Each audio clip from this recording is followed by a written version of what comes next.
پیارے ناظرین، جب اللہ کسی عورت سے راضی ہوتا ہے تو اس کی جسم میں یہ 8 نشانیاں ظاہر ہوتی ہیں۔ 8 ایسی نشانیاں جس عورت میں ظاہر ہو تو وہ خوش ہو جائے کہ اس کا رب، اس کا خدا اس سے راضی ہو گیا۔ اللہ راضی ہوتا ہے تو 8 نشانیاں ظاہر ہوتی ہیں۔ پیارے ناظرین، اللہ کی اپنے بندے سے محبت کی نشانیاں، اگر کسی میں ایک نشانی بھی ظاہر ہو جائے تو سمجھ لینا کہ اللہ اس سے محبت کرتا ہے۔ ساتھ ہی آپ کو بتائیں گے کہ حضرت علی رضی اللہ تعالی عنہ نے فرمایا کہ عورت کو گالی دینا کیسا ہے اور اس کے ساتھ مار پٹائی کرنا کیسا ہے، اس سے گھر میں کیا کیا ہوتا ہے۔ پیارے سامعین، سب سے پہلی نشانی، اللہ رب العزت جس کو دین کی سمجھ عطا فرماتا ہے، دین سے جوڑ دیتا ہے تو اسے اپنا محبوب بنا لیتا ہے۔ حضرت عبداللہ ابن مسعود رضی اللہ تعالی عنہ سے روایت ہے کہ حضور نبی کریم صلی اللہ علیہ وسلم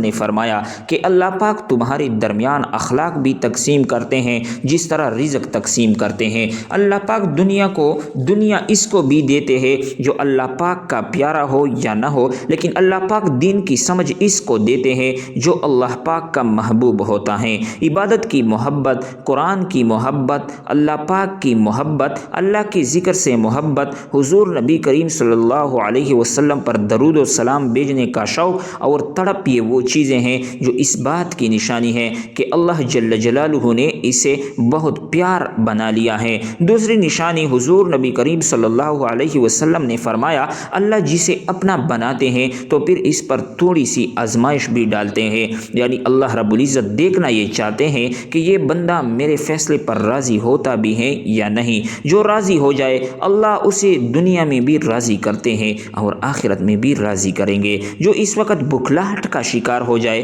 کہ یہ کیا ہو گیا، میرے ساتھ میں تو نماز بھی پڑھتا ہوں، قرآن کی تلاوت بھی کرتا ہوں، پھر مجھے بخار کیوں آ گیا، میں تو دین کا کاربند ہوں، پھر مجھے کیوں فکر ہو رہی ہے، تو ایسا نہیں سوچنا چاہیے۔ حضرت بلال حبشی رضی اللہ تعالی عنہ سے کسی نے پوچھا کہ آپ بڑی توحید کی باتیں کرتے ہیں تو آپ کو اتنی بری طرح سے مار کیوں پڑی ہے، تو آپ رضی اللہ تعالی عنہ نے فرمایا کہ تم بھی تو بازار جا کر برتن خریدنے سے پہلے اسے بچا کر دیکھتے ہو کہ مٹی صحیح طرح سے لگی ہے یا نہیں، بس اللہ نے بھی مجھے آزمایا تھا۔ اس کے بعد یہی وہ غلام تھا جس کا رنگ بھی کالا تھا، موٹے موٹے ہونٹ تھے، جس کے بارے میں حضور نبی کریم صلی اللہ علیہ وسلم فرماتے ہیں کہ جب میں جنت میں جا رہا تھا، جب مجھے معراج کرائی گئی تو آگے آگے کسی کی چلنے کی آہٹ سنائی دی۔ میں نے حضرت جبرائیل سے پوچھا کہ یہ کون ہے، جواب ملا یہ بلال حبشی ہیں جو آپ کے آگے آگے چل رہے ہیں۔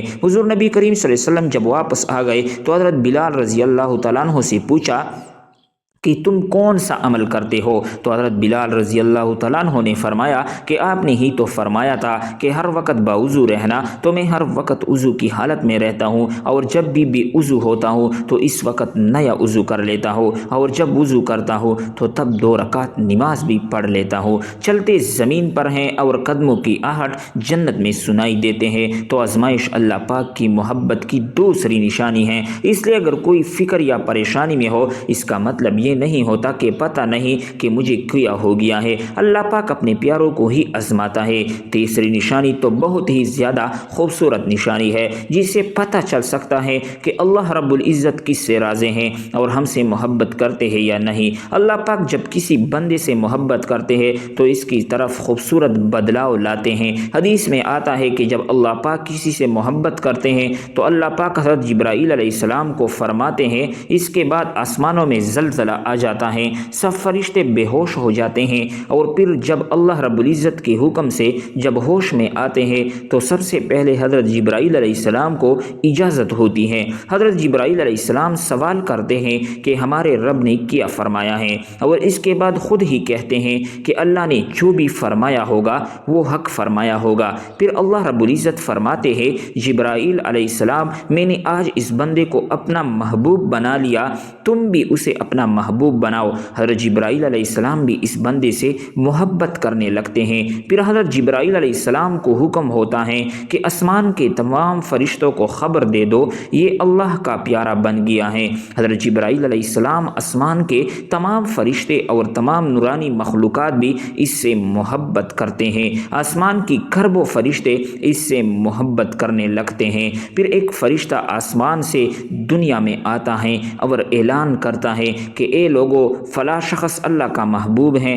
حضرت جبرائیل علیہ السلام اور تمام آسمانوں کی نوری مخلوقات اس سے محبت کرتی ہیں، تم بھی اس سے محبت کرو۔ اور پھر دنیا والوں کی دلوں میں اللہ پاک اس بندے کی محبت ڈالتا ہے۔ تو اس لیے دنیا میں دو کام ضرور کرو جس کو کرنے سے اللہ ہم سے راضی ہو جائے، ہمیں اپنا محبوب بنا لے، انشاءاللہ دنیا اور آخرت میں کامیاب ہو جائے گے۔ حضرت عبداللہ ابن عباس رضی اللہ عنہ فرماتے ہیں جب نیکیاں قبول ہو جاتی ہیں تو انسان کے جسم میں یہ 5 نشانیاں ظاہر ہوتی ہیں۔ نمبر 1، ایک جب انسان کی نیکی قبول ہو جاتی ہے تو اس کی وجہ سے اس کے چہرے پر عجیب سی رونق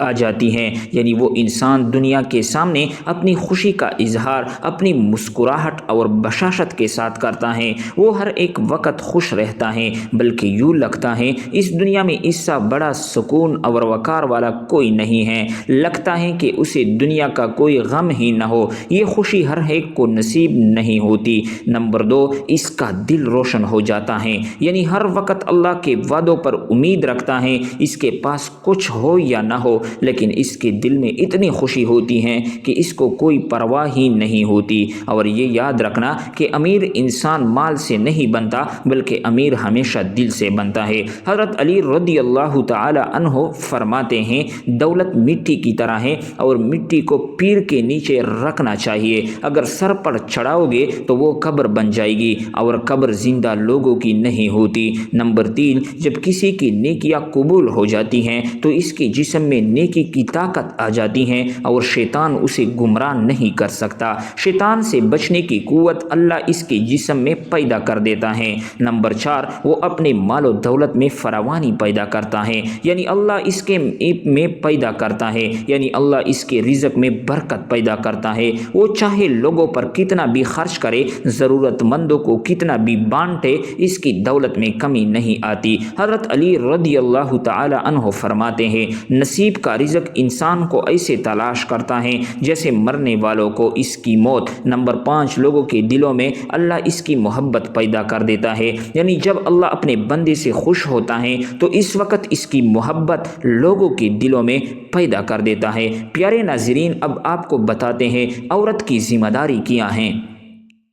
حضرت علی رضی اللہ تعالی عنہ نے فرمایا عورت کی سب سے بڑی ذمہ داری کیا ہے۔ حضرت علی رضی اللہ تعالیٰ عنہ کی خدمت میں ایک شخص آیا اور دست ادب کو جوڑ کر عرض کرنے لگا یا علی میری بیوی میرے گھر کا کام صحیح نہیں کرتی، نہ میرے کپڑے کی دیکھ بھال کرتی ہے، نہ گھر کی صفائی ٹھیک طرح سے کرتی ہے، تو کیا میرا ڈانٹنا غصہ کرنا صحیح ہے؟ بس یہ کہنا تھا۔ تو حضرت علی نے فرمایا اے شخص کس نے کہا کہ تمہاری بیوی پر تمہارے گھر کا کام واجب ہے؟ یاد رکھنا اسلام نے عورت کی عزت کو جتنا بلند کیا ہے اتنا کسی مذہب نے نہیں کیا۔ میں نے اللہ کے رسول اللہ صلی اللہ علیہ وسلم سے سنا کہ عورت کی سب سے بڑی ذمہ داری یہ ہے کہ وہ اولاد کی اچھی پرورش کرے اور وہ اپنی اولاد کا خیال رکھے، لیکن اگر اپنی اولاد کی پرورش کرنے کی اجرت شوہر سے مانگنا چاہے تو وہ بھی مانگ سکتی ہے۔ اور تم گھر کی کام کی بات کر رہے ہو، خوشی سے گھر کا کام عورت کرتی ہے، گھر کو سنبھالتی ہے، یہ تو اس کی عظمت ہے،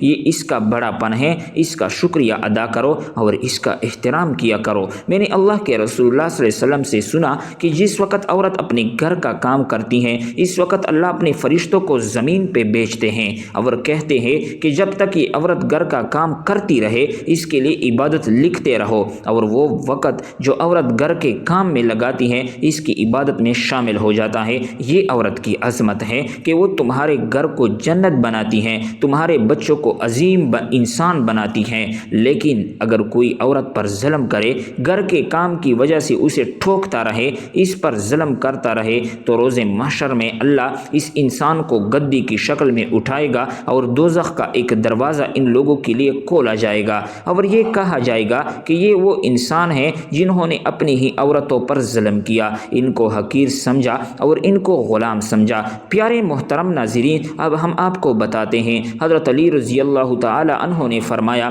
گھر میں عورت کا رونا کیسا ہے، عورت پر ظلم کرنے کی کیا سزا ہے۔ حضرت علی کرم اللہ وجہ راستے سے گزر رہے تھے، دیکھا کہ ایک شخص اپنی بیوی پر ظلم کر رہا تھا۔ حضرت علی رضی اللہ تعالیٰ عنہ ان کے قریب گئے اور فرمانے لگے، اے شخص اللہ سے ڈرو، تمہاری مفلسی پریشانی اور رزق میں تنگی کا سبب یہ ہے کہ یہ تمہاری بیوی تمہاری ہی ظلم کی وجہ سے تمہاری ہی گھر میں روتی ہے۔ میں نے حضور صلی اللہ علیہ وسلم سے سنا کہ جس گھر میں عورتیں روتی ہیں اس گھر میں رزق کے فرشتے نہیں آتے، اور یوں اس گھر میں رہنے والے مردوں کی رزق کی راہیں تنگ ہونے لگتی ہیں، اور یوں وہ پریشانی کی ہونے لگتی اور وہ مفلسی میں گرفتار ہو جاتی ہیں۔